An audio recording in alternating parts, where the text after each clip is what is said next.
Κυρίες και κύριοι, φίλοι ακροατέ τηλεθεατέ του popadu.gr, καλώς ήρθατε σε άλλη μία συνέντευξη. Το ντέρμπι της Κυριακής επεφύλασε πάρα πολλές εκπλήξεις. Δεν περιμέναμε κανείς μας να διακοπεί από μια κροτίδα, να έχουμε 2 ώρες σχεδόν καθυστέρηση. Έναν παίκ του Παναθηναϊκού στο νοσοκομείο με μερική ρήξη τυμπάνου και πολλά παρατράγουδα. Πιστεύαμε ότι θα γίνει ένα πολύ καλό ντέρμπι και όντως έγινε μέχρι και τη φάση του 50ου λεπτού μετά τον γκολ του Ολυμπιακού. Όπως φαίνεται, το ντέρμπι και οι βαθμοί οι οποίοι θα εξασφαλίζονταν θα κρυφθούν στο αθλητικό δικαστήριο. Όποτε και αν αυτό γίνει, περιμένουμε τις άμεσες εξελίξεις, οι οποίες θα βγουν στο popado.gr, λόγω του ότι είμαστε πάρα πολύ γρήγορο site και προσπαθούμε να σας φέρουμε πάντοτε το ολοκληρωμένο ρεπορτάζ του Παναθηναϊκού. Το ντέρμπι όμως πέρασε, σήμερα είναι Τετάρτη. Αύριο ο Παναθηναϊκός παίζει απέναντι στην Ρεν, τη γαλλική Ρεν, 5η 10 η ώρα. Ζωντανά από τηλεοφόρο θα υπάρχει και το popado.gr να μεταδώσει τον αγώνα με μικρόφωνο Νίκος Παγκάκης. Ταυτόχρονα, ο Παναθηναϊκός λοιπόν με την απουσία του Χουάνκαρ, ενώ έχει γυρίσει ο Γετβάη, παίζει απέναντι στη γαλλική Ρεν για τον τρίτο αγώνα του Europa League. Ο Παναθηναϊκός είναι πρώτος στον όμιλο με μια νίκη απέναντι στη Villarreal, μια ισοπαλία απέναντι στη Χάιφα και τώρα απέναντι στους Γάλλους, οι οποίοι είναι και αυτοί σε κακό φεγγάρι. Να υπενθυμίσουμε ότι η Ρεν βρίσκεται στην 1η θέση της βαθμολογίας του γαλλικού πρωταθλήματος, προέρχεται από 2 συνεχόμενες ήττες. Τελευταία φορά που κέρδισε ήταν στη 1 Οκτωβρίου απέναντι στην Ναντ. Έπειτα έχει χάσει από Villarreal, από Paris Saint-Germain και Λοριάν. Ο Παναθηναϊκός πριν τη Μαρσέιγ τον Αύγουστο είχε να αντιμετωπίσει η γαλλική ομάδα περίπου μία 15 ετία. Τώρα ξαναβρίσκει η γαλλική ομάδα σε λιγότερο από 2 μήνες. Και καλεσμένος του Πάπαντου σήμερα, ένας πρώην Γάλλος παίκτης του Παναθηναϊκού, γιατί η γαλλική αγορά έχει προσφέρει πάρα πολλά στον Παναθηναϊκό. Έχουμε τον Τζιμπρίλ Σισέ, τον Ζαναλεμπούμ Σόγκ, τον Σιτνικόβου, τον Ταμιέν Πλεσί και σήμερα φιλοξενούμε άλλον ένα βαρύ στόπερ που υπήρχε στην εποχή της πολυμετοχικότητας και νταμπλούχο, το Cedric Kandé. Cedric, welcome to Papadou for once more. Thank you, welcome. Welcome, how are you, Cedric? Are you okay? Yeah, όλα καλά. Ευχαριστώ πάρα πολύ. Λίγο μιλώ ελληνικά. As you can see, I didn't forget everything, but yeah, I'm very happy, very pleased to speak with you today. We are very pleased to speak with you. Did you saw what happened in the derby against Olympiacos? And if you do, I am really sure that remind you the derby of 2011 with Katsouranis offside. Yeah. Unfortunately, it's not good memories. I had so much nice in my head, but yeah, this derby was terrible. And you know, I realized that more than 10 years later, the same problem appear again. And I think Greek football has to learn from his mistakes. We need time, but it's a pity to see this because it's a Greek football image which is not good for the moment. It's not really good for the moment. Did you know how Panathinaikos is doing this year? He is first in the Europa League group. He has won Villarreal in a very good game in Oaxaca. He has gained a draw with Maccabi Haifa. Yeah, of course. I follow Panathinaikos every year, especially now back in Europe and after the 2 fantastic games against Marseille. Panathinaikos was supposed to be the small team in this double confrontation against Marseille, so they have nothing to lose. It's just pleasure. They have to enjoy to be back in Europa League, because I remember that we did some nice things also in this competition. So yeah, I follow the team and I'm very happy, and I can't wait for the game against Rennes in 2 days. Stand Rennes this Thursday. Did you really wait that Panathinaikos could win Marseille, because we won 1-0 in Leoforos, but in the Velodrome Stadium we have a very bad first half. Marseille scored 2 goals. Did you really believe that Panathinaikos could go to the game to the penalties? Not really, to be honest, because I think the level is not the same. Marseille did a very good year last season. Good level, physically, technically. They changed coach, and I think they were not ready 100% when they play against Panathinaikos. Thanks God for us. And I say us because I still feel like Panathinaikos players. And you have to know that in France, Marseille is a big enemy of my previous team, Nice. So after the game, all the fans from Nice send me a message to say, hey, you see, we kick this guy from Marseille out from the competition. So I was very happy. Surprised, because I think that in Velodrome we suffered a lot against Marseille. because of the tempo. They had many chances, but sometimes you have to be lucky. I think Panathinaikos shows a lot of solidarity, nice spirits on the pitch, and they deserve the qualification. And now they show that they improve and they can be first in their group. Exactly, Panathinaikos could finish first in his group. I want to tell you one thing. You are the last player for Panathinaikos to ever score in Champions League against Copenhagen before 12 years. 13 years is not clearly in my mind. Did you believe that Panathinaikos could go to the Champions League against Braga? Because Braga is a smaller team than Marseille, but Panathinaikos couldn't score.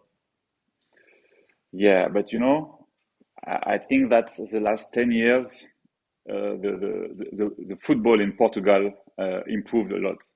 You know, they have like mid-term, long-term philosophy.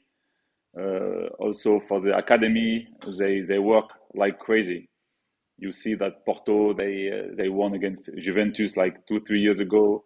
Benfica, they didn't lose in 2 games against Paris last year in Champions. So I think Portuguese football, it's more, you know, they move forward comparing to Greek football. So no, I'm not surprised. They have more experience than Marseille. Marseille, you know, it's very good players. It's a good team, but sometimes they miss the point when it's very important. Like last year, they lost last minute against Tottenham, but they deserve to go to Champions or to Europa League, but they went out. So no, I was not surprised. Unfortunately, to see Panathinaikos in Champions would be fantastic, but I think it takes time, you know, step by step, and maybe next year we will see. Okay.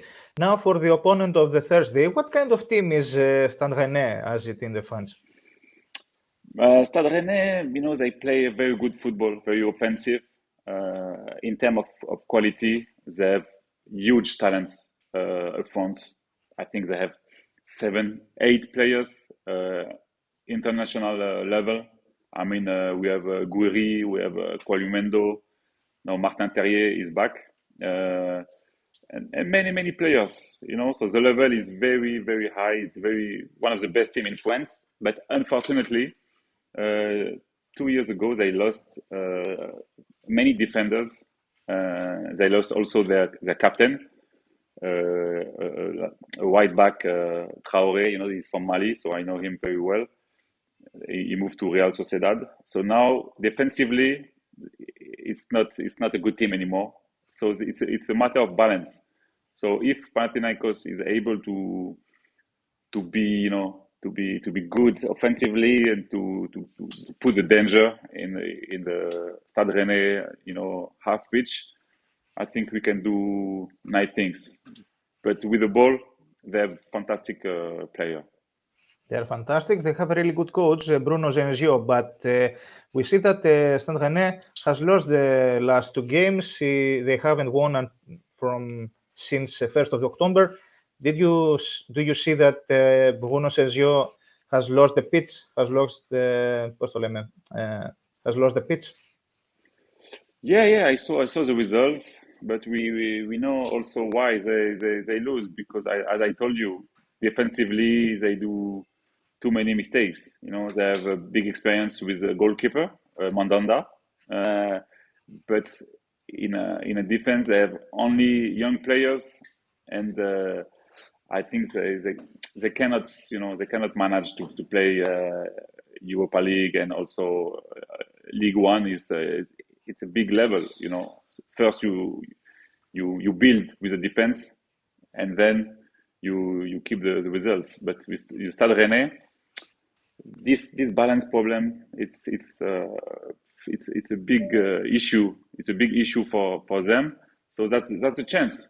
That's a chance for Panathinaikos. The dynamic is not very good for them now. They are a little bit scared, and I think with Leoforos, you know, atmosphere, I think we play in Leoforos, right? Yes, again, because Zoaka is in a very bad shape once more. Yeah. So I think with the atmosphere, with all this, if you if we put a big pressure, they won't be able to play a proper football. And because if you let them, it will be very hard because they play when they are able to, they play fantastic football. They play fantastic football. Do you know Panathinaikos coach Ivan Jovanovic? I'm sure you know because in 2011 or 12 he has eliminated the French team before going to the 8 of the quarterfinals of Champions League. Yeah. I think it was Lyon or Bordeaux. Lyon. Good question. I remember. I think it was Lyon. Do you know Ivan Jovanovic? Yeah, I know for name. I didn't manage to see many games of Panathinaikos except the first game against Marseille. But sometimes when you play a better team, it depends of this team. I think it will depends mainly of Rennes. But as I told you, I'm sure he watched the last game of Stade Rennais, so he knows that he has to put big pressure. He has experience. And they are in a good dynamic. They are first in their group, so they have to be enthusiastic to make fun. Mm-hmm. I will take you to the transfers of Panathinaikos this year. You told me that you are a speaker for Canal Plus Sport in Italy. You're watching Italian football. First player that Panathinaikos took from Italy, from Sampdoria, was Filip Djuricic. Do you know this player? Do you know him? Yeah, of course. Very, very, very technical. Sometimes he has to put more tempo. The way he plays, but it's clever. He has this experience, and sometimes it's a type of player we like in a Greek football because technically they are very, very good level, and sometimes it's more artists, sometimes it's more players who play for the team. But Italian football is not that good like I think like Spain or England, but technically and football intelligence, it's they make very clever players. And the next player from France this time is Eric Palmer-Brown from Troyes. He has an injury right now. But do you see that Palmer-Brown, once he returned, could help Panathinaikos in the defensive positions? Yeah, because French football is not that technical or tactical, but physically we have very good defenders. And sometimes when we have strikers from abroad coming, they are very surprised of the level of the defense. So I think, in the Greek football history also we had nice French defenders. I'm not speaking about me, but generally in all team, even in Olympiacos, I have to say my friend Modesto, for example. Exactly. I think French defenders. I think it's the best in Europe. You can see for the French team, we have French defender, everywhere. In Barcelona, in Bayern Munich, in Inter Milan, in Milano, everywhere. Exactly, and the French market has been very good to Panathinaikos with Hughes, Jean-Alain Boumsong, Djibril Cissé, Sidney Govou. We have very good players in Panathinaikos. One last question. Do you want to say what the score of the game will be against Rennes in the Thursday, or you don't want to say it? And no. Let's bet. Let's play a little bit. I know it's forbidden for the actual player. Be careful, because in Italy, some players, they bet and now they are in big trouble. I see a victory of my green family, of course. 2-1 for Panathinaikos. Tough game, but thanks to the fans that will help us to win this game. Panathinaikos will score first or Rennes? Oh, this is hard now to answer. No, I think we will score first. Let the history write. Yeah. Okay. Κυρίες και κύριοι, ήταν ο Σεντρίκ Καντέ, πρώην στόπερ, νταμπλούχος στον Παναθηναϊκό. Cedric, thank you very much for being with us today. Εγώ ευχαριστώ. Ευχαριστώ πάρα πολύ. Κυρίες και κύριοι, θα είμαστε στην Λεωφόρο την Πέμπτη στις 10 η ώρα. Μικρόφωνο Νίκος Παγκάκης, σχόλιο Σωτήρης Σουφλέρης. Μας ακολουθείτε σε όλα τα social και περιμένετε για τις επόμενες συνεντεύξεις που έρχονται με στόχο την καλύτερη ενημέρωσή σας, όπως και το ρεπορτάζ για το ντέρμπι του Ολυμπιακού με τον Παναθηναϊκό, πώς θα εξελιχθούν τα πράγματα. Να είστε καλά, θα τα πούμε την επόμενη φορά.